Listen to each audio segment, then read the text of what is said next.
I think so, yeah. It was a miserable fuck time. For some reason, conservatives are pretending like they can memory hole things, like, oh, like it was great for you. It wasn't, bro. This country was crazy. We were like, people were saying that like that maybe the whole BLM riots literally happened because people were locked up at home and things were crazy. But we like memory hold all of it. Yeah. But it was interesting because I actually know quite a few people who voted for Trump in my personal life, and every time I would ask them why, it was never something really substantive, but it was the most important thing to them in the world. Yeah. I It think was always that stuff like he tells the truth, or I'm just done with the swamp and stuff like that. So What's up everyone? In this clip, Destiny is having a full-blown meltdown and honestly, it's kind of hilarious. Abba hits him with some hard truths and Destiny just can't handle it. This guy is the poster child for emotional leftist arguments dressed up as logic. He's going to be talking in circles, making excuses, and proving once again why people are sick of this woke nonsense. So without wasting any time, let's get into it and break it all down and expose this ridiculousness. yeah, I think a lot of it is just kind of like, I think the language that people use to describe politicians in general is very emotive, as in like they might say a thing, but it's really reducing to some kind of like subjective feeling. So like they might say something like, I feel like Trump has good policies, but what that really means is just 4 years ago, they felt like their life was happier. It feels that way, like that. They're just like expressing a feeling.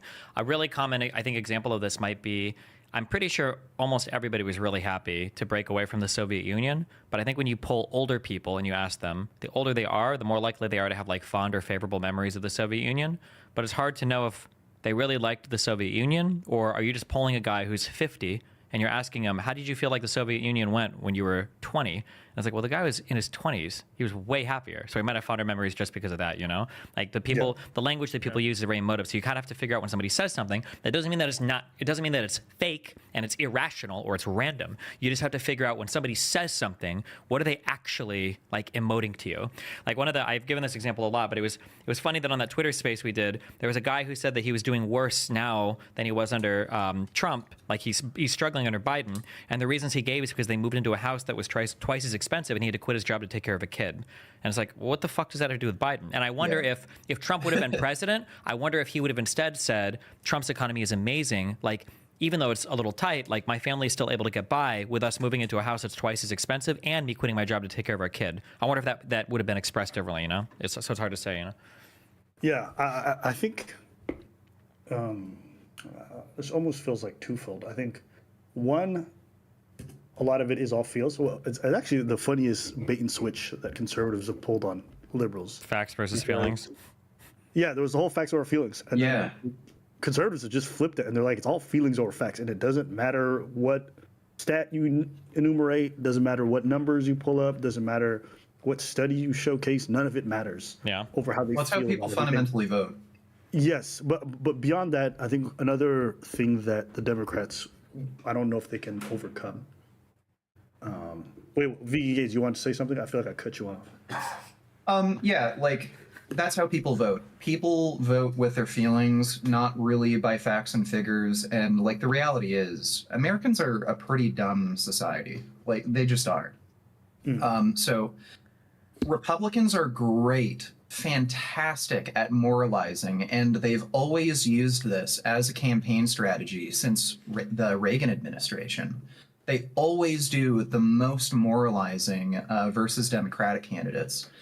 If you want to convince smart, like not very emotional people to vote for you, Democrats do a great job at that. But most people aren't particularly smart, and they really run on emotion. And Trump really pulled on people's heartstrings. Like he was talking about how he hates seeing like all these violent immigrants come into the country and attack Americans. So they decide to mock Trump for appealing to people's concerns about violent crime? Here's a wild idea. Maybe Americans care about safety and scrutiny. Meanwhile, the left defends open border even as crime skyrockets. And they think it's emotional to want a government that prioritizes your safety over appeasing woke activists. It is not heartstrings, it is common sense. People want their kids to grow up in safe neighborhoods, not get caught in the crossfire of your utopian experiments. I mean, am I crazy in thinking that? You guys can let me know down in the comments below. Like, that's a much more powerful message to your average voter than I'm going to give more funding to Border Patrol and border agents so that people can, see court sooner, like within a few weeks rather than almost a year, so that, if they do get turned down for asylum, they'll be sent back. Like, that doesn't really mean much to anybody. But when you say, I'm going to make sure not one single criminal illegal immigrant is going to come into this country and harm an American, who's a dum-dum going to vote for it, right?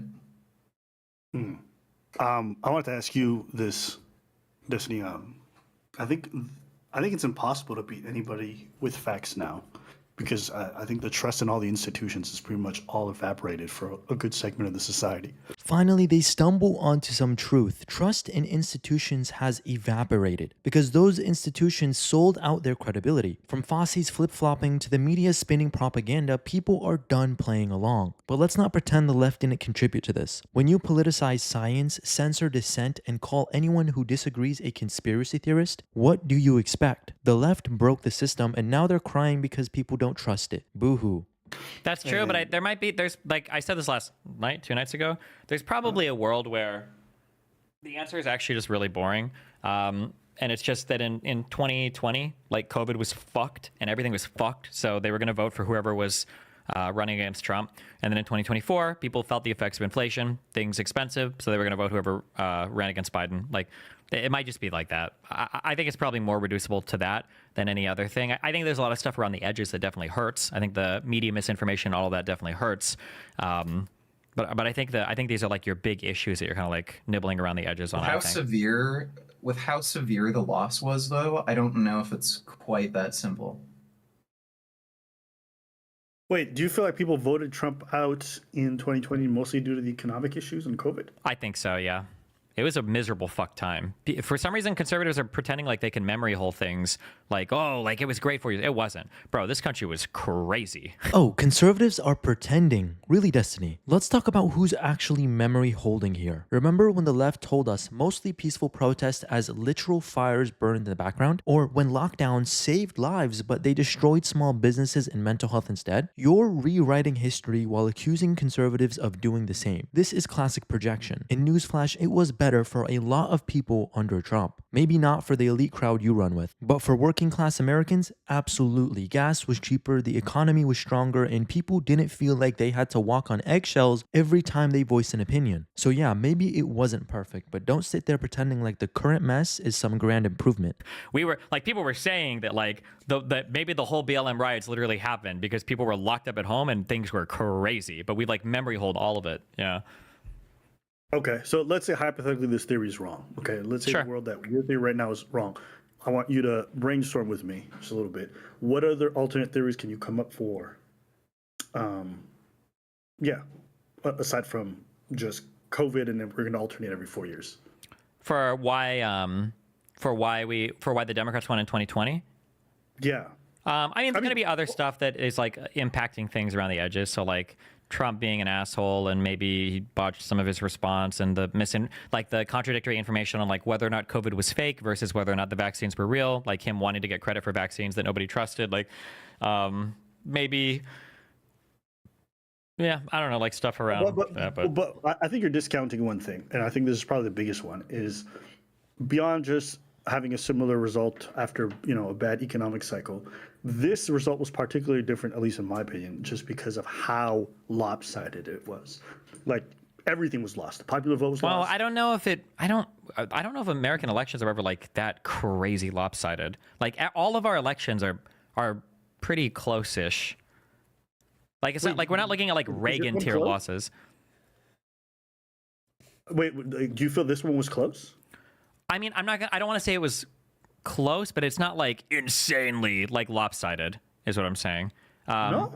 What is the Considering the candidate, considering January 6th, the insurrection, hold on. that was lopsided. Wait. Why is it not? It feels like a blowout. So tell me. Well, what I'm saying is that like, so for instance, like I think we lost every swing state, but like there were 2 or 3 of these swing states that if we would have gotten like 1 or 2 percentage points more of the vote, we would have won the election. Like everything is like pretty close-ish. For your candidate. They don't. None of them support. None of the big lefty, like tanky socialist people online. None of them supported Kamala or Biden as the candidate.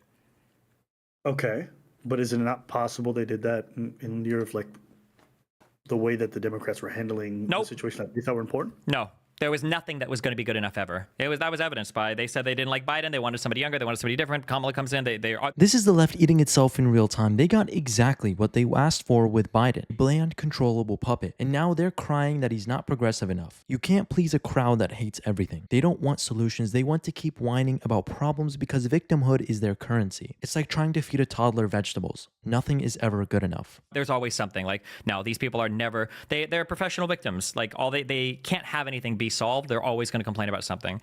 And that's evidenced by the things that they complained about. Like if you're a Palestinian or somebody that supports like the Gaza shit and you decided to vote for Harris, you're functionally retarded. Like you clearly don't give a fuck about the issue. So no, there was no way. There was never a way. Like look at, I don't know how closely you picked this, but like Shapiro was, I think everybody thought Shapiro was going to be the likely pick for VP. And people were saying like they need Walls, he's far left, like that's the guy, blah, and everybody was saying that. And then all of a sudden Walls gets picked, and now Walls is horrible and it's not good enough. You're never winning the hearts and minds of these people. They're not worth it, and they have no loyalty to the party at all. So fuck them. Okay, so then if you ignore this voter base and if it's substantial enough, potentially, how do you ever think you're going to make up the numbers? They're not substantial, and you do it by building on the people that do support your candidate.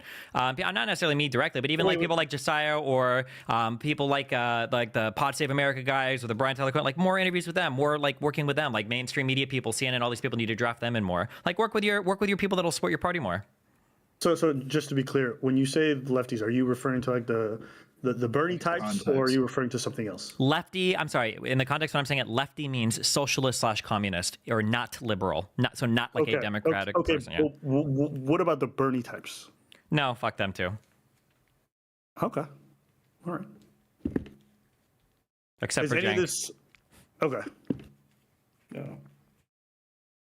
I think still fundamentally Democrats need to change their campaigning strategy to do more moralizing. More moralizing? That's rich. Democrats already moralize everything. Climate change, gun control, abortion, you name it. And it's exhausting. The problem isn't that they don't moralize enough. It's that their morals are out of touch. Telling hardworking Americans they're evil for wanting secure borders or lower taxes isn't winning hearts and minds. Maybe instead of doubling down on lectures, try offering policies that actually improve people's lives. That's just a thought though.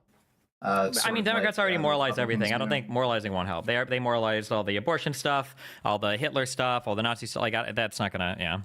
Well, there you have it. Destiny spent an entire stream proving he doesn't understand why people voted for Trump. It's not feelings, it's frustration with the left's failures. And if Destiny keeps ignoring reality, he's going to stay triggered every time someone like Abba calls him out. Let me know your thoughts in the comments below. Be sure to like and subscribe, and we'll see you guys in the next one.